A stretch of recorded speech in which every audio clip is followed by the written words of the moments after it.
Madame Sana Al-Halou, représentante de l'ONUDI au Maroc, Excellences, honorables collègues, distingués invités, mesdames et messieurs. C'est un grand honneur pour la Chambre des représentants du Royaume du Maroc d'être présente aujourd'hui à Marrakech pour ce dialogue parlementaire africain sur l'investissement vert.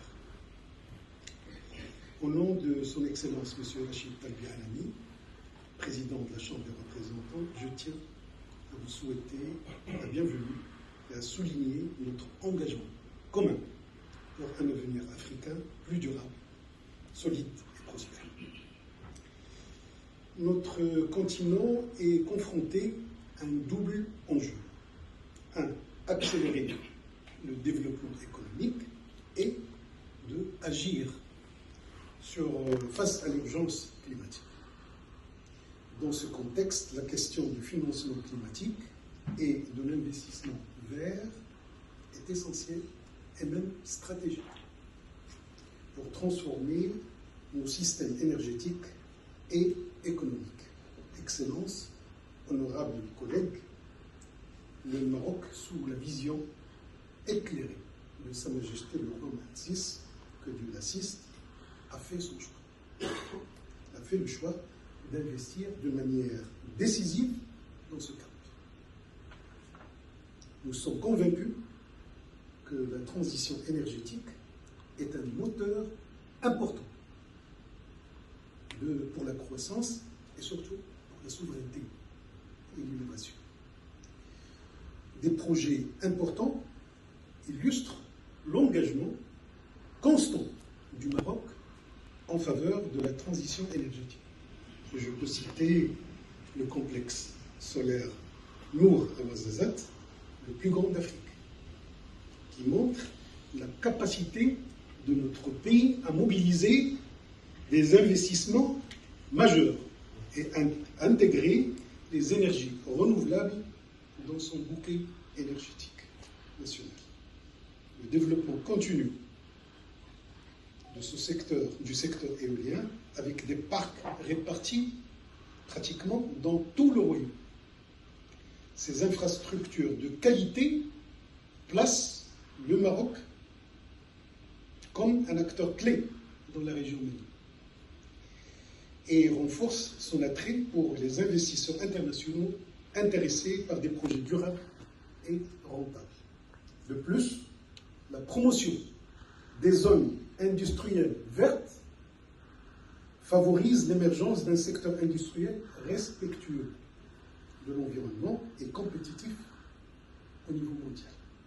C'est avec cet esprit d'innovation et de coopération que nous accueillons aujourd'hui avec grand plaisir des parlementaires et des investisseurs venus de toute l'Afrique. L'objectif est de partager nos expériences et de nous inspirer mutuellement et de construire ensemble les bases d'un avenir durable pour notre continent. Cependant, ces progrès ne pourront se maintenir sans un cadre législatif solide, tourné vers l'avenir en inspirant confiance aux citoyens et aux partenaires économiques. Et c'est notre rôle aujourd'hui. En tant qu'institution législative et de contrôle, le Parlement a une responsabilité cruciale. Élaborer des lois qui encouragent les investissements, promouvoir des mécanismes financiers innovants et établir un système de gouvernance basé sur la transparence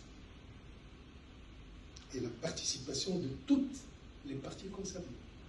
Cette mission parlementaire est essentielle pour toute stratégie durable de développement vert. La contribution du Parlement passe aussi par le dialogue. Chers collègues, nous sommes les bâtisseurs de consensus, de facilitateurs de collaboration régionale et surtout des moteurs d'un engagement collectif au service du climat et du développement durable.